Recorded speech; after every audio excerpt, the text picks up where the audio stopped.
Welcome to the Hoop Genius podcast, brought to you by NBA 2K23. I am myself, Mo Moonsey. Alongside me, as always, the one, the only, Mr. BJ Armstrong. Mo, if you find yourself in water, just make waves. Because right now I'm coming over the airwaves. Mo. BJ. Oh my goodness. Oh my goodness. Mo, let's not start. Let's just not finish tonight because we got a lot on the plate. I'm telling you, I love the NBA. Good morning, I love NBA these fans. kids. Good morning. Oh, man. In case you were asleep or you missed it, the number one seed in the Eastern Conference, the Milwaukee Bucks, the number one seed, have been eliminated 4 games to 1 by not just the 8th seed Miami Heat, the 8th seed Miami Heat who lost to the Atlanta Hawks in the first playing game and had to use a second playing game to get there. They went into Milwaukee. Overtime. 128-126. Jimmy Butler, or should I say Himmy Butler, because he is him. We question, can Jimmy do what he did last time again on the road? 56 in the last game to take a 3-1 lead. Well, guess what? 42 points tonight. He got cooking, and he sent the Milwaukee Bucks on a first-class flight to Cancun because their season is over. Now, we're going to break this down for you. Someone tweeted me asking us to break it down. I said, me and BJ will deliver the autopsy on the Milwaukee Bucks. Do you want to go first or shall I? Yeah, Mo, you go first. You know what? Because you said you know the vibes. I know. You know what? I'm gonna let you flow. I'm gonna let you flow tonight because this is unreal. I would like to take this time to announce my official candidacy for the position of head coach of the Milwaukee Bucks basketball team. Now, I may not know as much about basketball as an NBA head coach, but I do know a few things, BJ. I have a few ideas that Coach Mike Budenholzer might like to listen to. I have just a few ideas. Where should we start? Maybe we should start with not using a challenge in the first 3 minutes of the game. Maybe that's one to start with. Maybe number 2. When you've got a 16-point lead at home in a game 6 that you need to win to save your season, don't lose it. Maybe, just maybe, it might be a good idea to run some offense. You can't just give the ball to Giannis on the post every time or give Giannis the ball and say run at the basket every time. That's not offense. Okay? And then here's a few better ideas. When the game is tied and there is still time remaining on the clock and the ball goes in and you have the chance to inbound the ball, before you inbound the ball and the clock expires, you have a timeout remaining. Maybe, just maybe, call a timeout. Advance the ball to the half court and at least have the chance to win the game. At the very worst, you go to overtime. But at least you give yourself the possibility of getting a winner. You've got Giannis. You've got 7-footer in Lopez. You've got Middleton. You've got guys that can make shots. They didn't make shots, though. Let me look at it. When we look at it, right? The fourth quarter, I think Drew Holiday must have hit a 3 with about 7 minutes left in the fourth. Over the next 11 minutes of basketball, the remaining 7 minutes of the fourth quarter and overtime, Milwaukee made 2 field goals.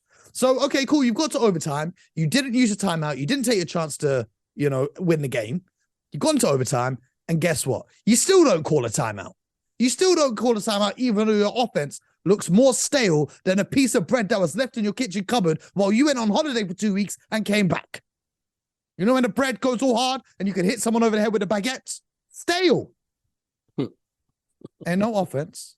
Ain't no, hold on, guys, we're not getting any good looks. Let me draw up a play for you to generate some easy offense. There's no, oh, guys, let me call a timeout and get someone an open shot. It's just Giannis and inshallah. That ain't going to cut it in the NBA playoffs. Mike Budenholzer. I don't even know if you did Ramadan. Your inshallah ain't working, my brother. Now, the end of the game, you're down 2.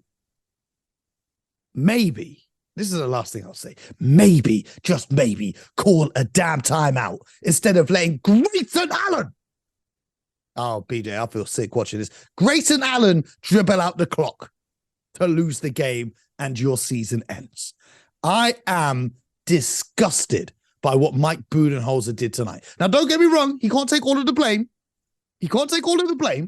So the players have to take some accountability too. Giannis 10 from 23 from the free throw line. That's not good enough. But I get it. You're dealing with injuries. You're carrying your team. I get it. I get it completely, right? I get it. Some other guys not making shots. Bobby Portis, 0 points in 17 minutes. When you were out here, Bobby, campaigning that you should be the 6th man of the year. Well, if you're a 6th man of the year caliber player, maybe come off the bench and get a damn bucket. Maybe Joe Ingles, the signing of the offseason for the Bucks. He ain't give them nothing. He only played 8 minutes. Jay Crowder, you threw a strop for the entire season, refusing to play in Phoenix.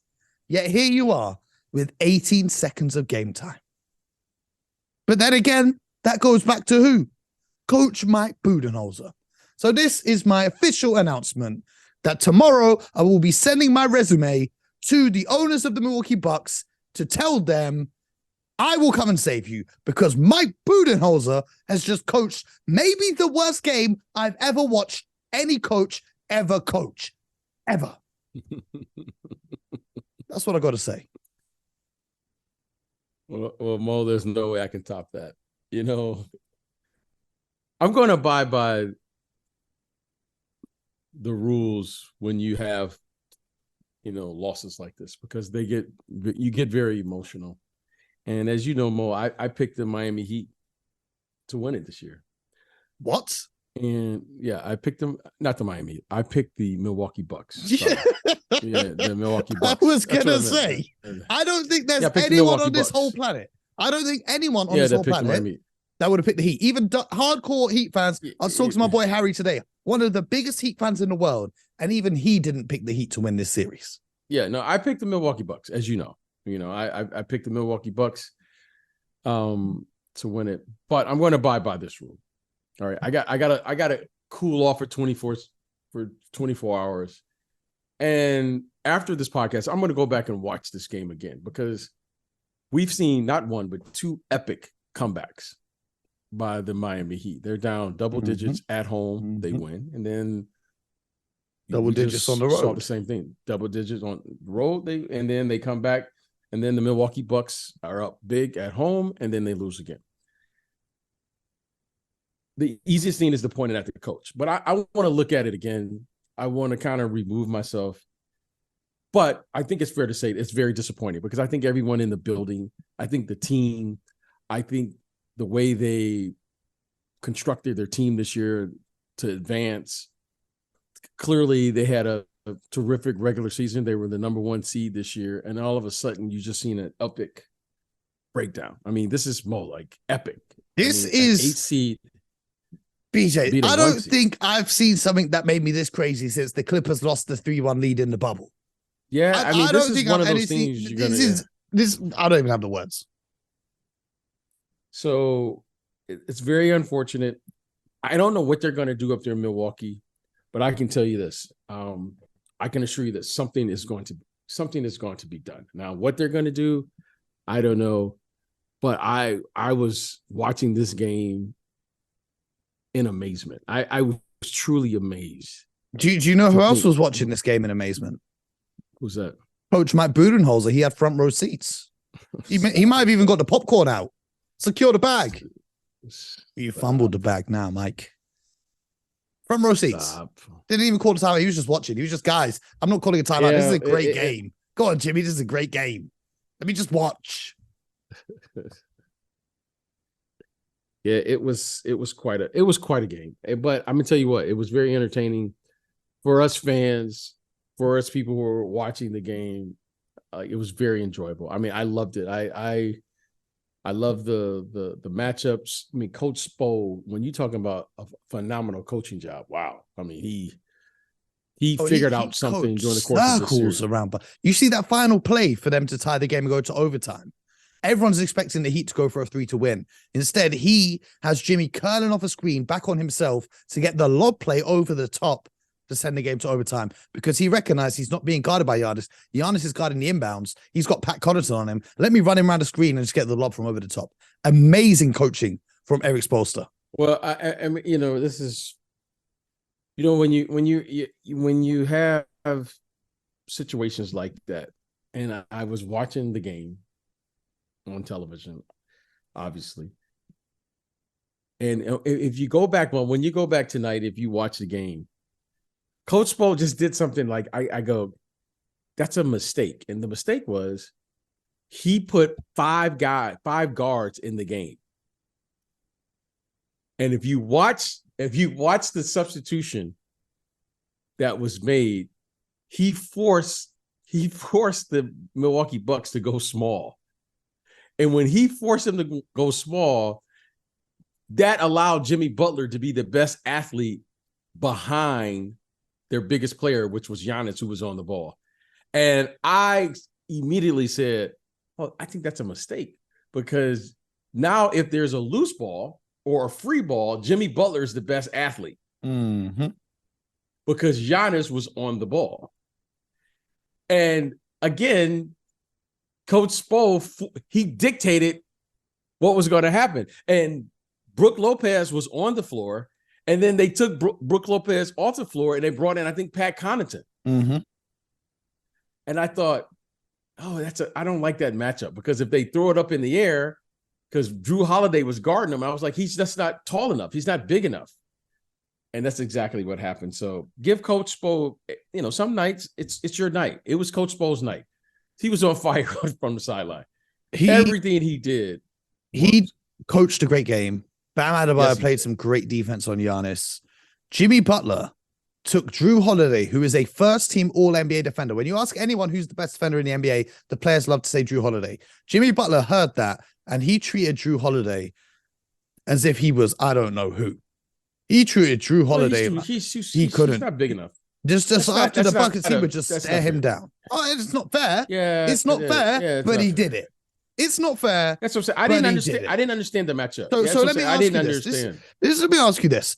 Drew's guarding him one-on-one. The last game, they were switching to get Middleton guarding him one-on-one. Today, Wes Matthews comes back. Wes Matthews is guarding him one-on-one.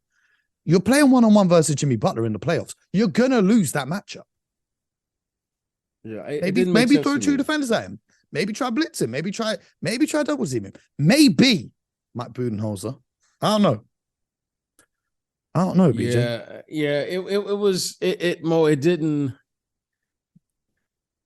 Look, we can second guess all we want. Whatever it is, they stuck with it.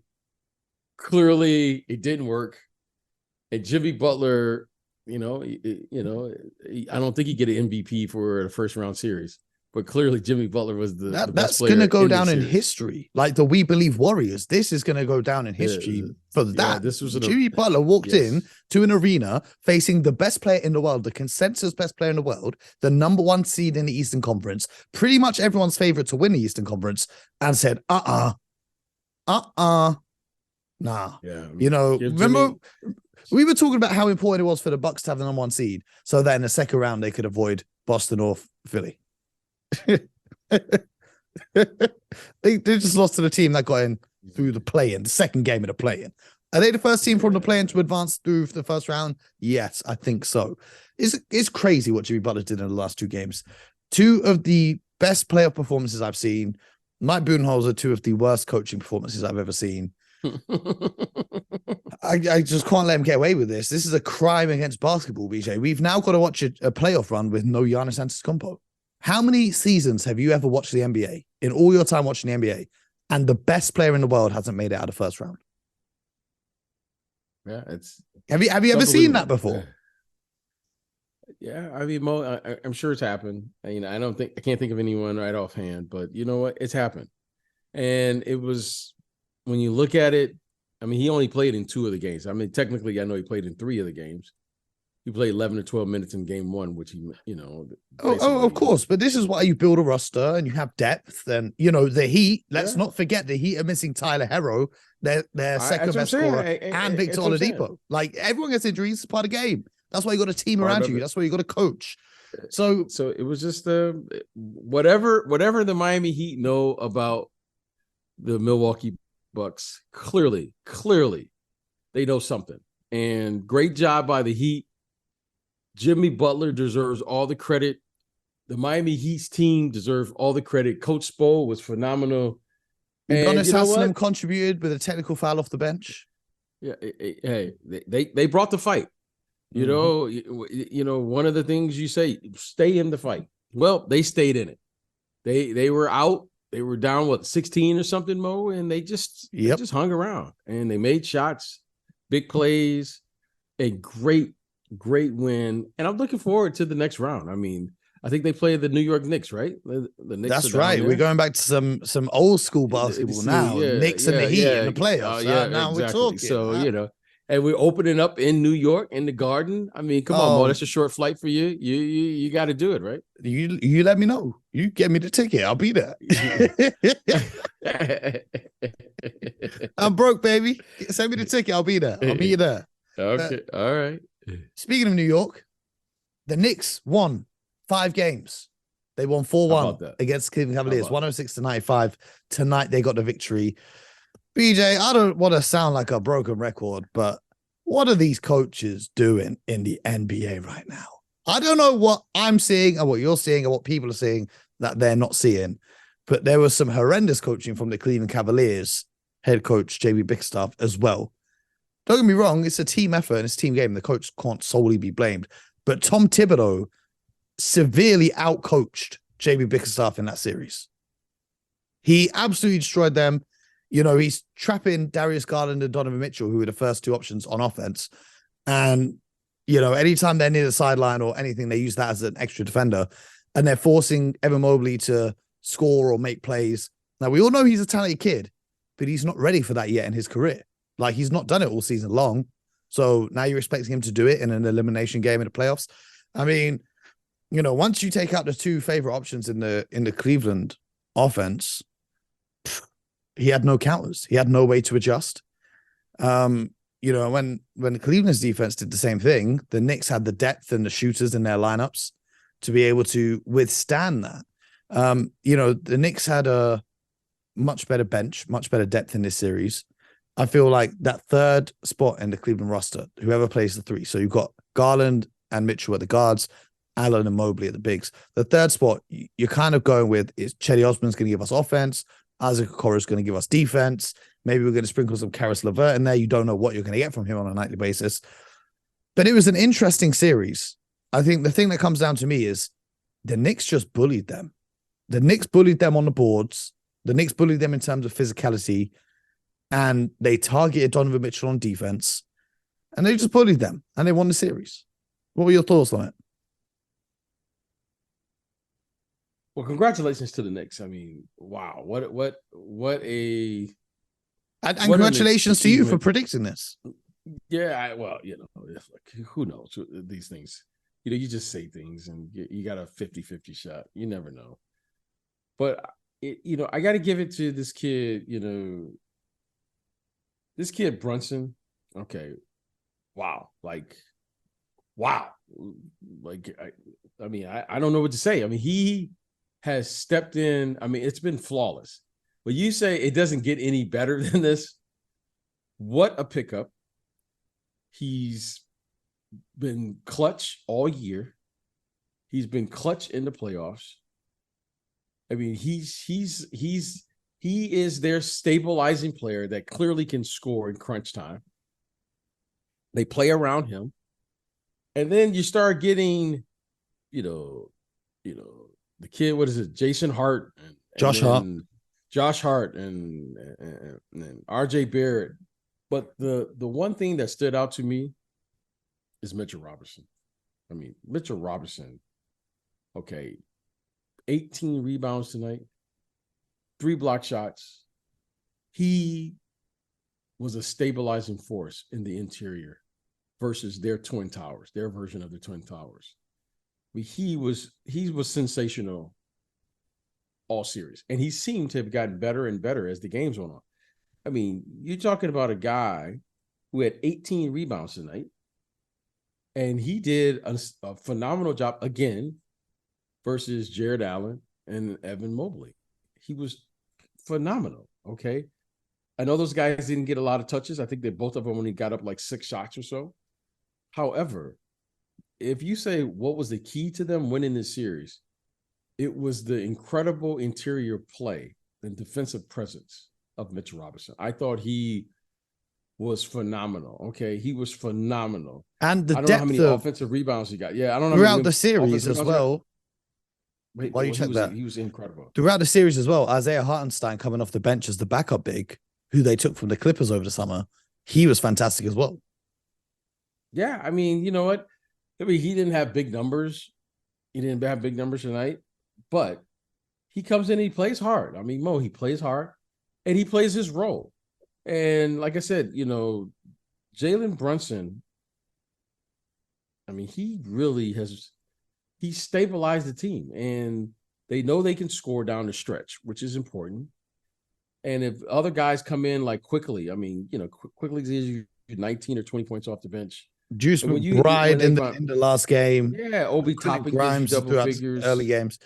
Yeah, I mean, those and shout out to RJ Barrett as well. You know, it was a tough start to the playoffs for him this year, but he figured it out. RJ Barrett is a pro. Like I you know what I like about RJ Barrett, and the reason I identified him as a professional is because he doesn't have to score to contribute to the game. And we make so much of when he doesn't score, like tonight, he had like 20, 21 points or so. But he contributes to the game, whether he scores or not, because the way he plays hard, he defends, he gives you maximum effort. And he's a high, I mean, his basketball, I mean, you could tell he gets it. He gets the game plan. And he comes out and he plays. So that was a terrific win by them. The series, I thought they played well. They handled at home. They won 2 games on the road. I mean, Mo, that's a big time effort by this New York Knicks team.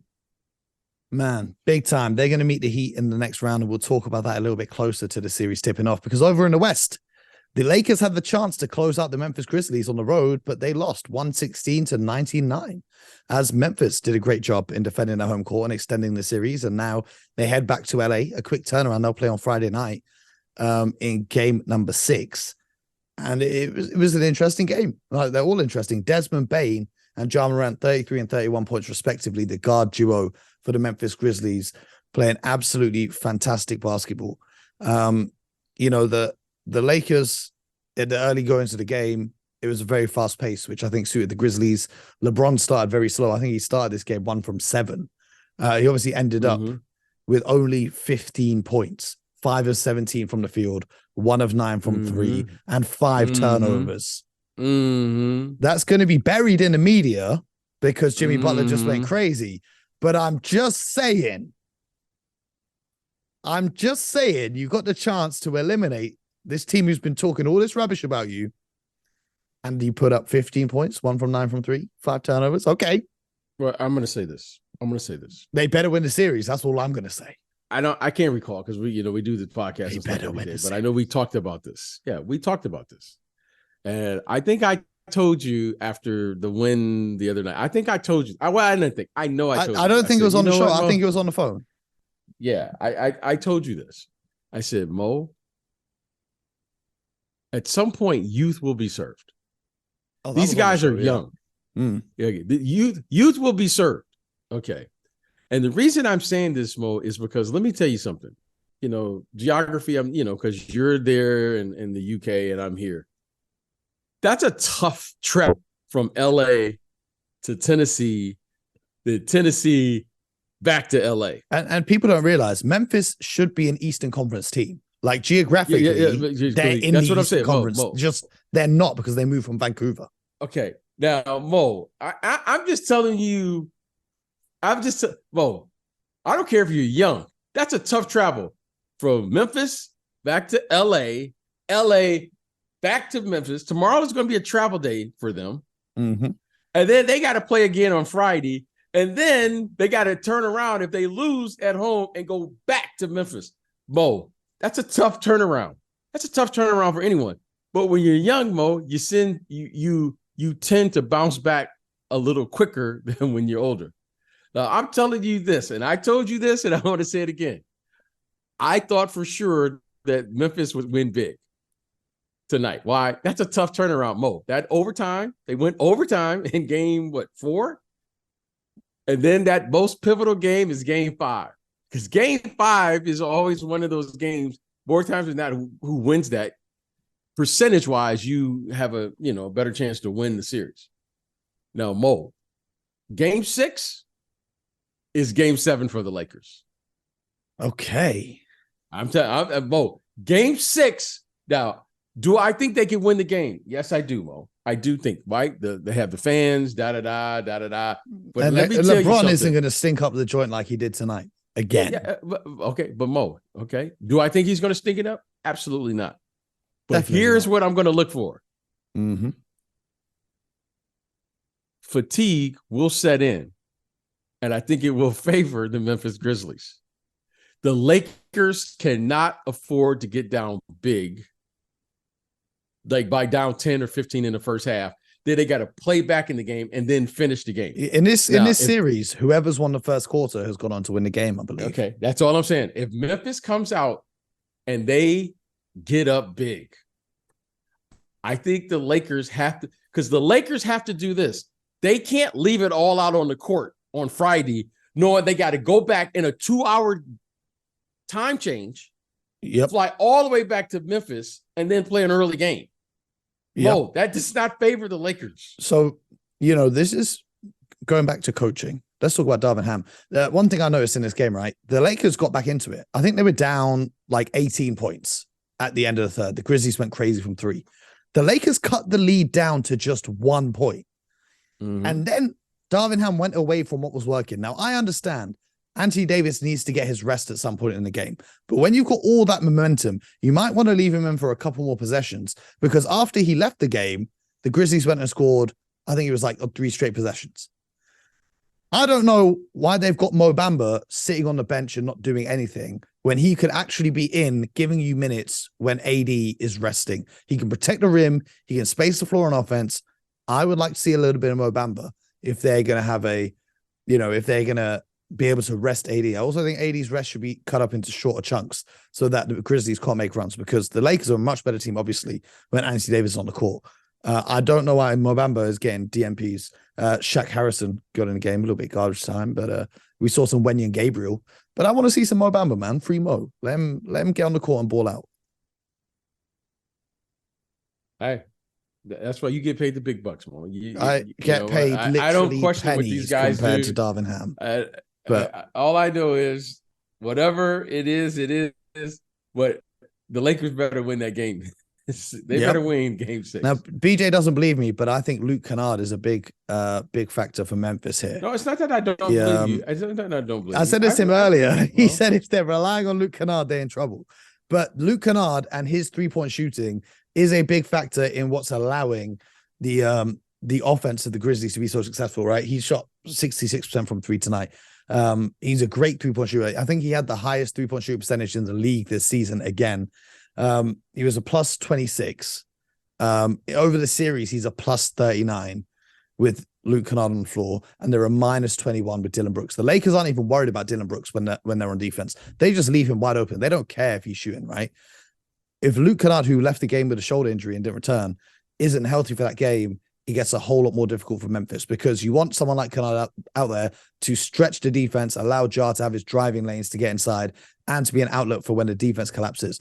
So that's the thing I'll be keeping an eye on for Memphis in that next game going forwards. Unless, Santi Aldama or John Concha want to heat up from downtown, but I don't know if we're going to see that happening in this series.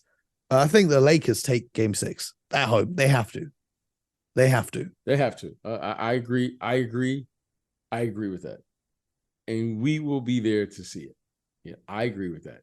But, Mo, it's going to be a tough one. That's going to be, I'm telling you this, Mo, for put it like this. When you get in your mid-30s, Mo, this is almost like a back-to-back. So they got to fly all the way back and get ready to go full tilt Friday night. Like, and Ja Morant is just, the guy could just run all day, right? Mm-hmm. So, I mean, Mo, that's like. Did you see that alley-oop where he literally almost jumped over LeBron? That's what I'm saying. Well, that's what I'm saying. Like, well, I remember when I was in my, 30s, 33 or so. And I think my final playoff series was against Allen Iverson. And I just remember, Mo, I just remember having like a day off in between. And it just didn't matter. Like the ice didn't matter. The recovery didn't matter. Like, Mo, like the game plan didn't matter. Well, the guy was just running like he was just skating around, and I was like, you know what? Youth, it's good to be young. It's good. I mean, well, this guy just keeps running. Now, I don't know. Hopefully, AD and LeBron and those guys, but I'm telling you, Mo, that's a lot. That's a lot. I mean, well, just the energy that you're going to have to play with. In addition to the energy, you got to make shots. Mm-hmm. You got to give second efforts. I mean, I'm concerned. I'm really concerned here because that young man, Ja Morant, he just plays with so much energy. And Mo, when you're 35, 36, I mean, what is LeBron? 38? 38. But he's not really 38, though. He's like 28. He's not really. He's like 28? Okay. He's like 28. Well, but he looked 38 tonight. I'm not going to lie. Yeah, that's what I'm saying. And you know what? But whatever they need to do, here it is. We'll be there Friday night to watch. Well, the final game that was on tonight was game 5 between the Warriors and the Kings. And what a game that was. You know what, Mo, that deserves a clap. I literally, after the game, I got up and I clapped. I mean, what? I mean, what? BJ, do you clap when the plane lands? No. All right, good. Just had to check because there's some weird people out there in the world. I just had to check. Is that who it is? Is that? I've never heard of that, actually. You never heard of that? There are some very weird people in this world, BJ, that clap when the plane lands. It's ridiculous. Hey, but let's not get sidetracked, right? Okay. The worst road team in the NBA this season went on the road and won. The Warriors took it 123-116. And my player of the game. Oh, if it's not Kevon Looney, I'm hanging. You're ruining the surprise. Oh, okay. That's what I'm saying. 22 rebounds and 7 assists. Just by the way, 22 rebounds. Insane. Kevin Looney was making. He only scored 4 points, but it's about impacting winning. It's about impacting winning. Kevon Looney, listen, he's only 6'9" as well. It's not like he's a 7'3" guy getting all these rebounds. Controlled the boards. Every time that they went to a screen roll, the Kings couldn't stop the Warriors screen roll. And anytime Draymond and Looney got the ball, they would make the right read, make the right play, and the Warriors collapsed the defense, found their shooters. They started off a little bit rough, a lot of turnovers in the early going. Also interesting to note that they brought Draymond Green off the bench once again. They're feeding this lineup with Jordan Poole in this. For 21 points. For 21 points. This is what I was going to say. The last time he did that was Christmas 2019. And I think that was the year when Steph and Clay were both out injured. So Draymond's not done that. He was more aggressive in game 4. He said that he felt like he should have had 20 in the last game. But in game 5, he had, the moment I knew that the Warriors won this game is when I saw him hit a 3. When he hit 3, I was like, okay, the Warriors have won this. Draymond had 21. Steph Curry had 31, clutch down the stretch. Wiggins had 25. Wiggins had 20. Klay Thompson had 25, some timely big shots. Gary Payton had 8. It was just a great team effort from those guys. It was a necessary win for them because now they have the chance to go home where they're insanely strong and close it. And for a team who most of the players are making their first appearance in the playoffs in the Kings, they're kind of a little bit rattled now because they're in a hole. They won the first 2 games, and now the Warriors have just won 3 straight games. And they're going home to close out the series. I think Steve Kerr is 5-0 in series where they win game 5. So here we are. What were your takeaways from a Kings perspective?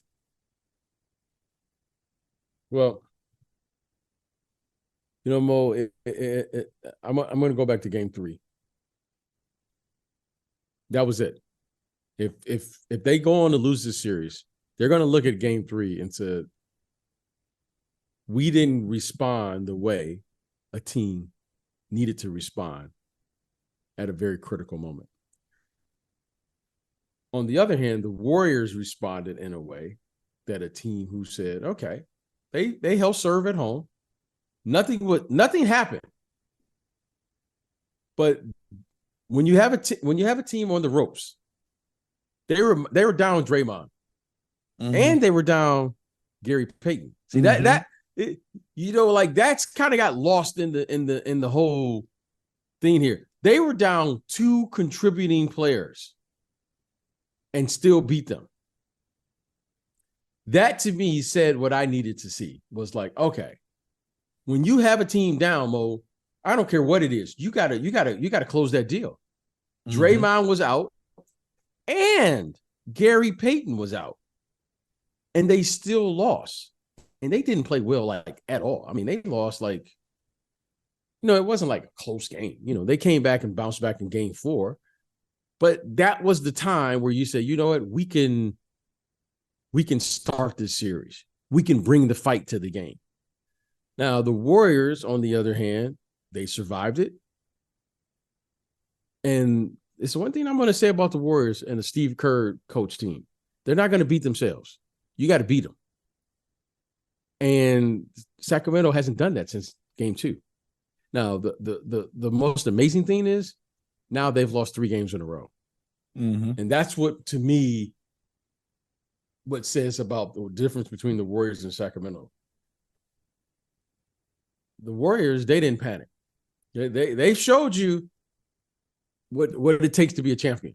I mean, when you want to know what a champion looks like, just look at the Warriors. And Mo, I say it, and I probably say it too much. What you did in the regular season, it always starts 0-0. They were the worst road team in the regular season. They're 1-2 on the road now. They're 1-2. Now you're looking at them going, okay. They hit some really, really tough shots down the stretch on the road. The cowbell's going. The beam almost ready to be lit. Steph Curry, wow. Klay Thompson, wow. Wiggins hit some big-time shots. But I'm going to tell you something. Those guys are all-stars. Kevon Looney was an all-star in his role. A Looney one. We call him a Looney one. He was an all-star in his role. Okay, so the formula has held true. You need your stars to be great. And you need your role players to play their role great. The star player has to be great. That's why he's a star player. But your role players have to play their role great. And Kevon Looney, wow. And again, here was an unlikely contribution because I always look for him. Raise your hand if you had Draymond Green scoring 21 points off the bench on the road. I didn't see that one coming, Mo. Well, we just got one stat just to go back to the start of the show. Over the last 4 games, the Milwaukee Bucks, let's go back to Milwaukee. Up until the 4th quarter, they were plus 43. Leave them alone. And in the 4th quarter, they were minus 56. How is that even possible? Well, how is that possible? Well, just go back and watch the tape. You'll see how it's possible. Giannis is doing his post-game press conference, so I want to go and tune into that. We've got one more thing to talk about. The Hawks and the Celtics tonight. Game number 6 on the road in Atlanta. Can the Celtics well, we know you're going to pick. business? You're going to pick Atlanta. Why don't you just say it? Say the Hawks are going to win. The Hawks are going to win tonight. Hawks are going to win. Okay, all right. So we got that off. We got that off. There we go. Now let's talk about the game for real. Mo, that was DeJounte Murray returns. Okay. I just hope that your Celtics take care of business. That's all I'm gonna say. Same. That's all I can say too. I'm a little concerned. I'm looking at you, Jason. I'm a little Tatum. concerned. I'm a little concerned. But I hope your Celtics take care of business. Yeah.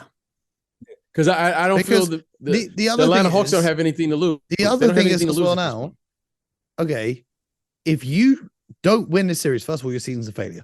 Second of all, if you win this series, you're going up against a Philly team where Embiid may or may not be injured. We don't really know the full extent of his knee injury yet. And then you're going on to the conference finals to face either a hobbled Julius Randle-led Knicks team or a Miami team without Tyler Herro to get back to the NBA finals. The spotlight is on you, Jason Tatum, Joe Mazzulla, Marcus Smart, Jaylen Brown. The spotlight's on you guys. That's all. We'll find out tomorrow. It's one game at a time. There's only one game tomorrow and it's early tip-off, so I'm actually really excited to get some sleep after that game. Yeah. But we will be back tomorrow with another episode. So that is everything from today's show. I could talk about the Milwaukee Bucks and their meltdown for another hour, but unfortunately it's 7 a.m. We've got to get some sleep. Yes. We'll be back. And there's only one game tomorrow, so we can circle back to Milwaukee. BJ wants to rewatch the game. So we will circle back. And in the meantime, make sure you subscribe to the show, share it with your friends, tell a friend to tell a friend. Appreciate you guys rocking with us. Leave us 5-star reviews and ratings and subscriptions. All of that really helps us grow this show and keep doing what we do. And in the meantime, unlike Milwaukee in the fourth quarter and overtime, get buckets.